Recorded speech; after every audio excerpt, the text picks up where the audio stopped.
बच्चे अगला समास है अव्ययी भाव समास।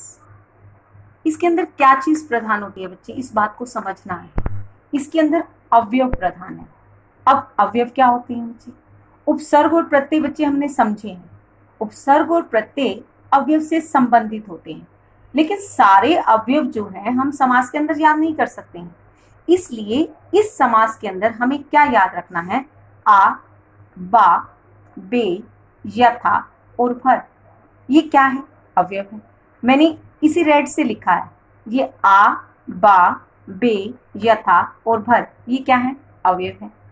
अब इसको, ये पहला पद किससे संबंधित है? अवयव से, इसलिए ये अव्ययी भाव समास है बच्चे। अब ये बात, पहला पॉइंट हमें याद रखना है। पहली बात हमें इसके अंदर ये याद रखनी है कि इसके अंदर पहला पद अवयव है, अर्थात पहला पद अवयव प्रधान है। तो ये कौन सा समास हुआ? अव्ययी भाव समास। अब हमें समझना है कि इसे समझे कैसे, कि इसके अंदर हमें पहला पॉइंट तो याद हो गया कि इसके अंदर पहला पद अवयव है, और अवयव कौन कौन से हैं? आ, बा, बे, यथा और भर। अब ये हमें याद रखने हैं बच्चे कि इसके अंदर कौन कौन से अवयव हैं? आ, बा, बे, यथा और भर।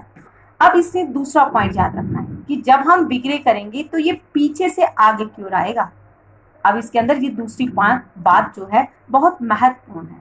पहली बात हमें अवयव प्रधान को समझा, दूसरी बात हमने समझा कि इसके अंदर जब विग्रह करते हैं, जैसे मैंने कहा आजन्म, जन्म से लेकर, किधर से आई मैं? पीछे से, जन्म से लेकर, इसको नहीं हटाया मैंने पीछे वाले शब्द को उठाया। बाकायदा, कायदे के अनुसार, पीछे वाले शब्द को मैं लेकर आई। बेकसूर, कसूर के बिना।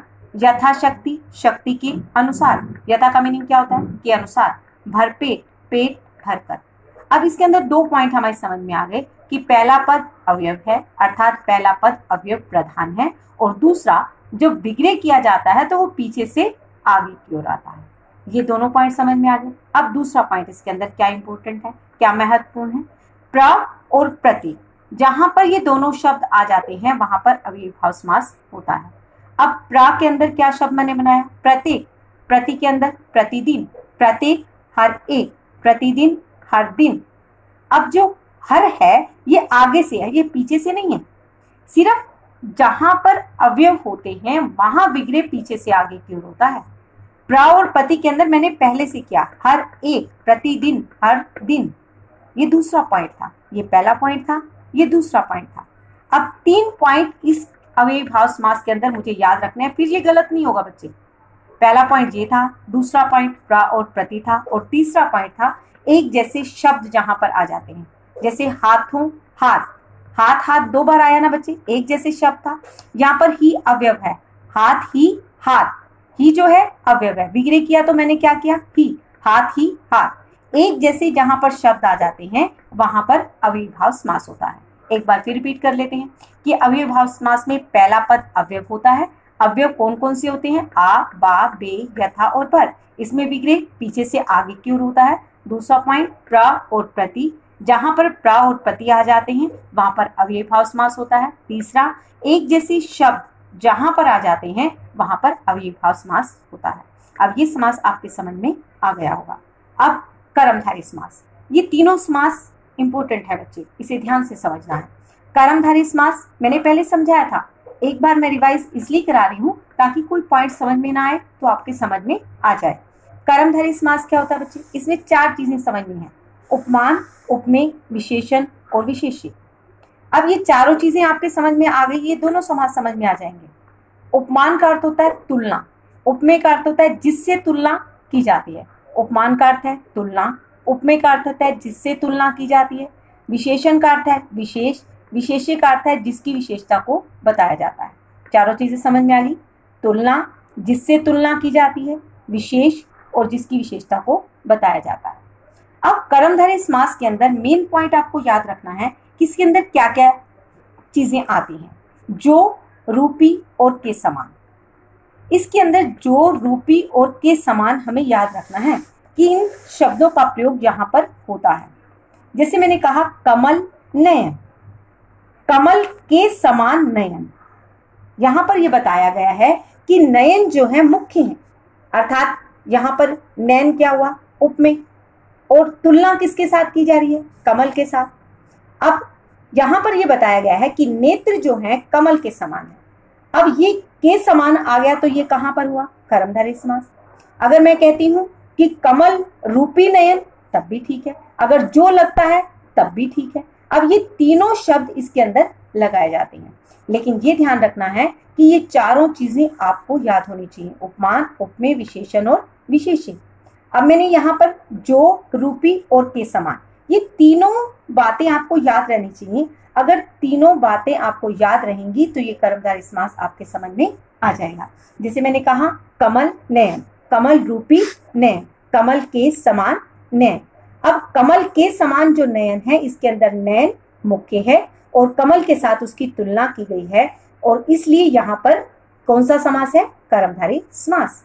अब रूपी भी क्या होता है? तुलना से संबंधित होता है। के समान इक्वल होता है, जो भी तुलना से संबंधित होता है। अब ये तीनों शब्द आपको कर्मधारय समास के अंदर याद रखने हैं।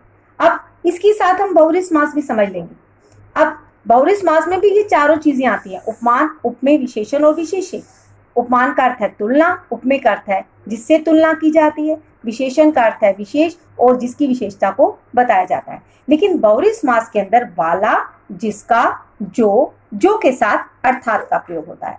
इसके अंदर जो, रूपी और के समान, और इसके अंदर वाला, जिसका, जो और अर्थात इसके अंदर लगाया जाता है। जैसे मैंने एग्जांपल लिया कि मुरलीधर, मुरली को धारण करने वाला। अब एक बात याद रखनी है बच्चे कि इसके अंदर जो तुलना की जाती है, लेकिन इसके अंदर हमें ये देखना है कि किसको बताया जा रहा है। मुरली को धारण करने वाला कौन है? भगवान कृष्ण। अब मुरली को धारण करने वाला भगवान कृष्ण है, तो ये अलग संज्ञा को पैदा करता है। बहुव्रीहि समास के अंदर देवताओं के नाम, महान व्यक्तियों के नाम, देवताओं के नाम का प्रयोग किया जाता है। देवताओं का जैसे मैंने कहा दशानन, दशानन महान था। 10 है आनंद जिसके, अब जिसका प्रयोग किया गया तो बहुव्रीहि समास हो गया।